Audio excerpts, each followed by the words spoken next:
Bismillahirrahmanirrahim. Assalamualaikum warahmatullahi wabarakatuh. Alhamdulillahilladzi fadala bani Adam bil ilmi wal amali ala jami'il alam. Wassalatu wassalamu ala sayyidina wa habibina wa syafi'ina wa qurrati ayunina sayyidina wa maulana Muhammadin sayyidil arabi wal ajam wa alihi wa ashabihi wa nabi'il ulama wal hikam amma ba'du.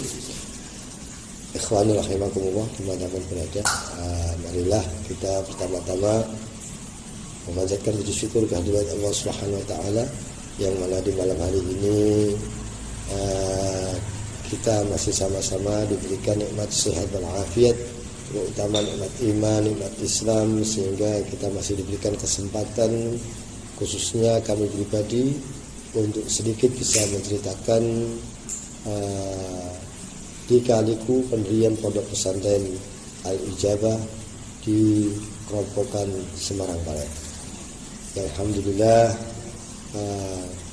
malam hari ini kita berdiri di sini, duduk di sini, artinya kami sedikit akan menceritakan perjalanan kami selama kami mengawali pendirian majelis taklim hingga sampai pesantren Al-Ijabah. Kurang lebih hampir 25 tahun lebih kami ada di Keropokan. Waktu itu kami masih bujang, atau dikatakan kami ini masih jejaka. Tapi alhamdulillah kami sudah banyak kiprah di desa Keropokan. Dari kita ikut orang, ikut membantu mengajar anak-anak yang qiraati. Bermula dari kita mengajar qiraati anak-anak dengan akhirnya kita memakai metode kombinasi dengan pesantren. Beriringnya waktu alhamdulillah berkembang, ada anak-anak, ada pra remaja hingga sampai ke remaja.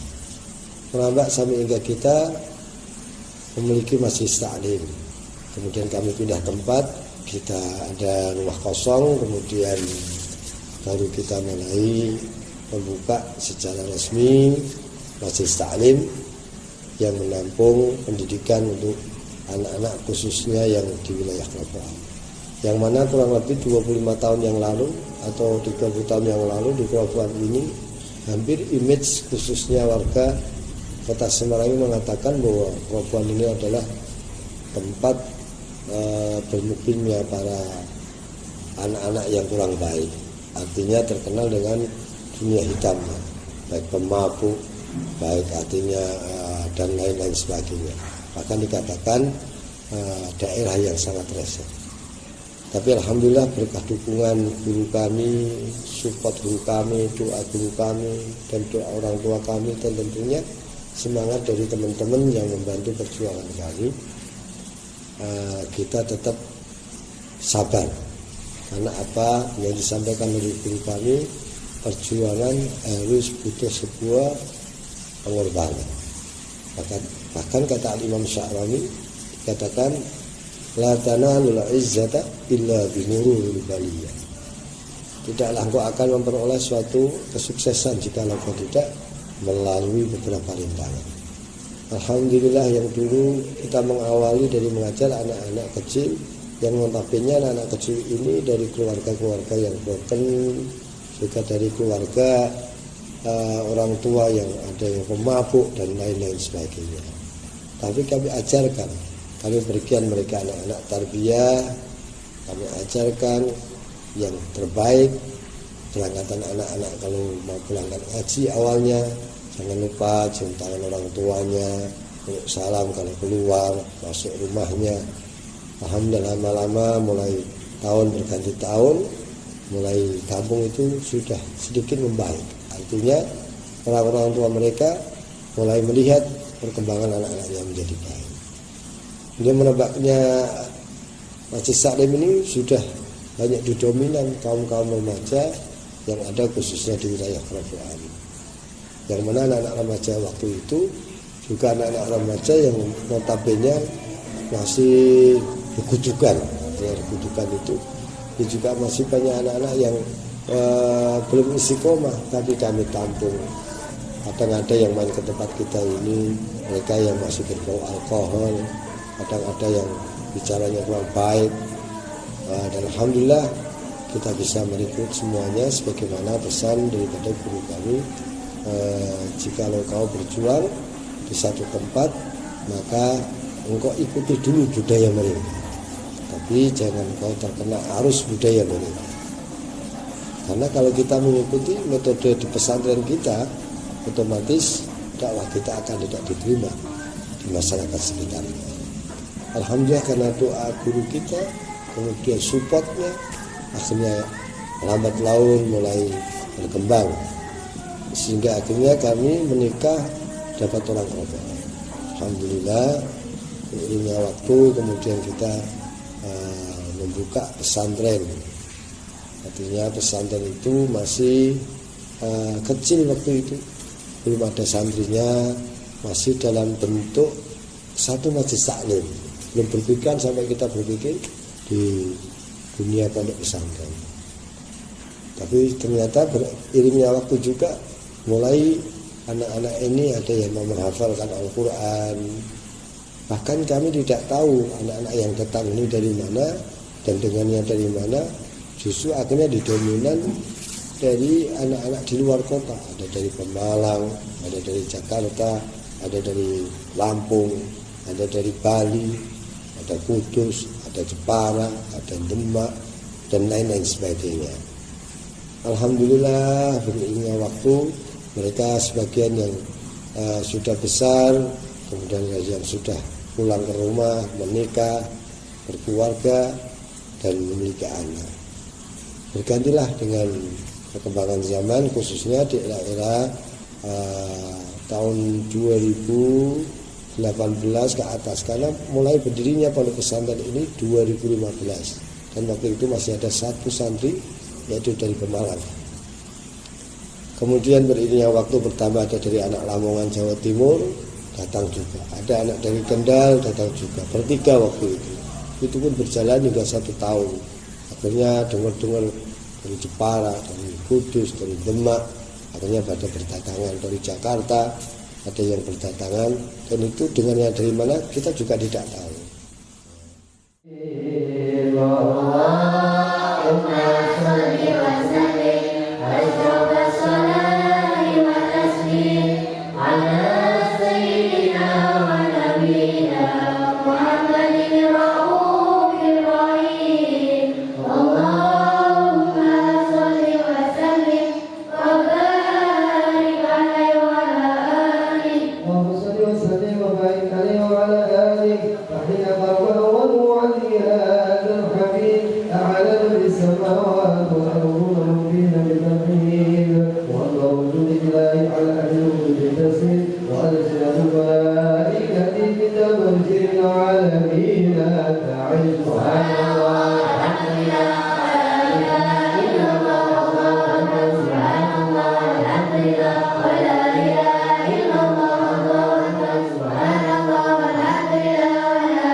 Berjalannya waktu, mereka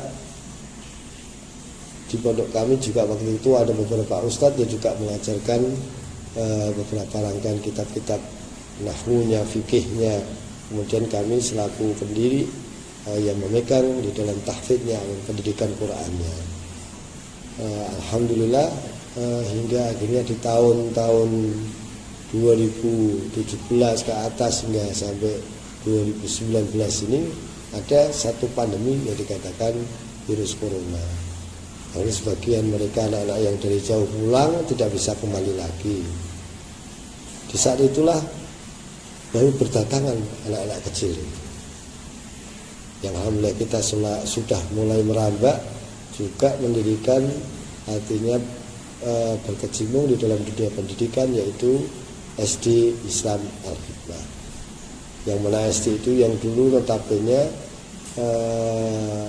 dikatakan hidup, tidak berjalan, tidak imbang, dikatakan mati, masih ada sebagian muridnya. Masuklah kami di dalam kepengurusan SD Islam Al-Hikmah ini bersama semua tokoh-tokoh masyarakat yang ada khususnya di wilayah kerajaan. Akhirnya kita mulai berkampanye pendidikan sampai hingga kurun waktu 3 sampai hingga 4 tahun. Baru akhirnya pas pandemi ini bermunculan anak-anak kecil ini, karena anak-anak kecil itu tidak ada pembelajaran secara tatap muka, hanya online, orang tuanya akhirnya pada bingung. Salah satunya pesantren yang jadi rujukan. Akhirnya anak-anak kecil ini pada berdatangan di pondok pesantren kami, kemudian kami sekolahkan di sekolah kami. Hampir 3-4 tahun ini Al-Hikmah menjadi berkembang bagus. Bahkan kita ini sampai hingga overload, gedung kita tidak cukup, sehingga kami meminta doa kepada para ikhwani dimanapun berada, semoga dalam rangka kita mengembangkan pendidikan yang mana kita punya cita-cita, bagaimana khususnya di desa kami yang dulu dikatakan desa yang hitam, kita cita-citanya ingin merubah menjadi desa yang religius, mengawali dari berdirinya pesantren, ke sekolah dasar yang akan kita munculkan, yang akan kita jual, yaitu terkait dengan pendidikan tahfidnya, artinya dengan hafalannya. Alhamdulillah 2 tahun ini menjadi baik. Anak-anak SD kita bimbing, kita ajarkan bagaimana cara menghafal Quran dengan baik, dengan benar, sesuai tajwid, sesuai makharijul huruf, dan tahsinnya dan tajwidnya dan lain-lain sebagainya. Sehingga mulailah dikenal di kalangan masyarakat luar. Hanya anak-anak para kiai, para habaib yang akhirnya sebagian dititipkan di tempat kami, walaupun ada yang laju dari rumahnya, tapi karena melihat pendidikan kita ini mulai berkembang dengan baik, mulailah pesantren ini bersinergi dengan pendidikan SD Islam Al-Hikmah. Kami yang menampung anak-anak yang sekolah di Al-Hikmah yang dari jauh-jauh ini, pesantren kita ini, sehingga kita padukan, artinya pendidikan pesantren ini ke sekolahan SD Islam Al-Hikmah, dengan harapan apa? Harapannya kelak bahwa SD kita ini memunculkan generasi anak-anak ini yang akhlaknya sebagaimana akhlak yang diajarkan oleh Nabi kita Muhammad SAW. Kemudian sebagaimana akhlaknya Rasulullah, dan bisa mencetak anak-anak yang min ahli ilmi, min ahli khair, kemudian juga betul-betul sebagaimana sabdanya Rasulullah.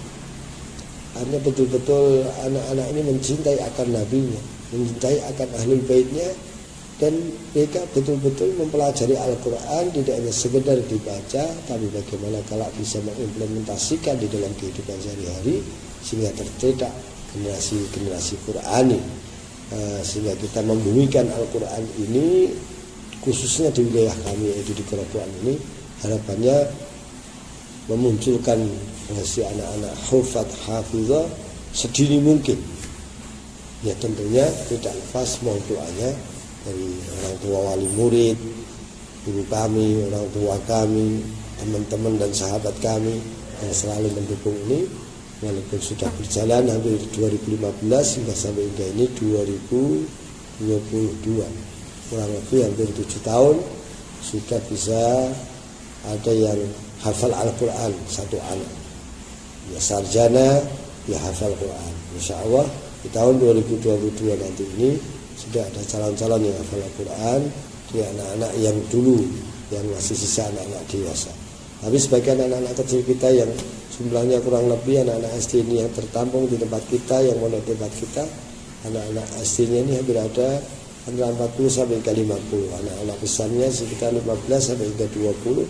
Alhamdulillah anak-anak ini yang kelas 1, kelas 2, kelas 3, kelas 4, kelas 5 sampai hingga kelas 6. Ada yang hafal 1 juz, ada 2 juz, ada yang 3 juz. Itulah beriringnya waktu kita mencoba sebagaimana nasihat guru-guru kami agar selalu sabar dalam mendidik anak-anak, sehingga kami niatkan untuk kami kembali khidmah kepada anak-anak kecil, agar kelak anak-anak kecil ini kita ajarkan kebaikan, kita ulang, kita berikan tarbiyah, kita doakan dan kita riyadhoi urusan mereka menjadi apapun. Tentunya itu urusannya Allah Subhanahu wa taala. Kami hanya artinya tugas kami setelah seorang guru mengajarkan pendidikan yang baik, memberikan tarbiyah yang baik, mendoakan jelas pasti, dan meridhoi bagi anak-anak yang mungkin dikatakan anak ini awal-awal masuk, kita kadang merasakan awal-awalnya kedatangan anak-anak kecil ini, ya kami kaget karena ada yang dipondokkan anak-anak ini nangis, ada anak ini yang kadang ngompolan, ada yang rewel dan lain sebagainya. Bahkan ada yang sangat unik, itu ada seorang anak keluarga yang dari keluarga yang Nasrani masuk ke sini tidak bisa apa-apa, bahkan sampai dia nangis berguling-guling hampir 1 hari itu. Tapi alhamdulillah sampai ke detik ini akhirnya anak-anak ini bisa mengaji dengan baik, bahkan sudah hampir hafal 2 juz dengan hafalan yang sangat kuat. Karena anak ini masih kelas 4. Makanya kami memohon doa kepada para ikhwan dimanapun berada, mohon dukungannya, syukur-syukur bisa memberikan semangat kepada kami selalu istiqomah dalam rangka mendidik anak-anak santri yang ada di pondok pesantren Al-Ijabah. Tentunya kerjasama kami tentunya tidak lepas dari orang tua wali murid, kritik dan saran dan lain-lain sebagainya untuk anak-anak kami, agar kami semakin bertambah semangat untuk berusaha, berikhtiar, mengajarkan, mendidik, mentarbiyah dan lain-lain sebagainya. Semoga Allah mengabulkan doa kita semuanya. Tentunya jangan lupa orang tua wali murid juga selalu proaktif kepada anak-anaknya, jangan lepas dari doa kepada anak-anaknya pula. Insya Allah kami akan bersuah dengan baik dan kita akan ke depan akan semakin bertambah maju. Dan terima kasih pula kepada sahabat-sahabat kami, teman-teman kami yang selalu mensupport, tidak hanya support di dalam semangat kita, tapi sebagai materi mereka memberikan kepada kami ini tentunya sangat berarti. Dan insya Allah kami akan amanah apa yang disampaikan, dititipkan kepada kami, karena niatan kita insya Allah billahi ta'ala li kalimatillah, dan kami niatkan untuk khidmah kepada anak-anak kami. Maka dari itu monggo para ikhwani yang kami berada, jika ada kesempatan bisa ditengok di pondok atau gubuk pondok pesantren yang notabene di tengah-tengah kota, kemudian di tempat yang orang dikatakan dulu ini banyak lingkungan yang rasa, peminum, pemabuk, penjudi dan lain-lain sebagainya. Alhamdulillah sedikit demi sedikit sekarang image itu sudah mulai hilang. Orang masuk sudah di wilayah kita mengenal pondok pesantren kita, walaupun kecil tapi insya Allah penuh dengan berkah, karena banyak tamu-tamu dari kalangan masyayikh, dari kalangan habaib yang sering duduk bersama di tempat kami. Itulah yang menjadikan tempat ini menjadi berkah, dan semoga keberkahan ini lumbar kepada para ikhwan dimanapun berada, khususnya anak-anak kami yang belajar di pondok pesantren Tahfidzul Quran Al-Ijabah, Kerobokan Semarang Barat, tepatnya di Jalan Ayu Diabala nomor 52 RT 06 RW 9 Kerobokan Semarang Barat. Demikian sedikit sekilas info untuk memberikan kabar kepada para ikhwani. Semoga bisa memberikan manfaat dan bisa nanti kita next time kembali kepada kisah-kisah dan cerita-cerita selanjutnya. Terima kasih, kurang lebihnya mohon maaf. Wallahul muwaffiq ila aqwamit thoriq. Assalamualaikum warahmatullahi wabarakatuh.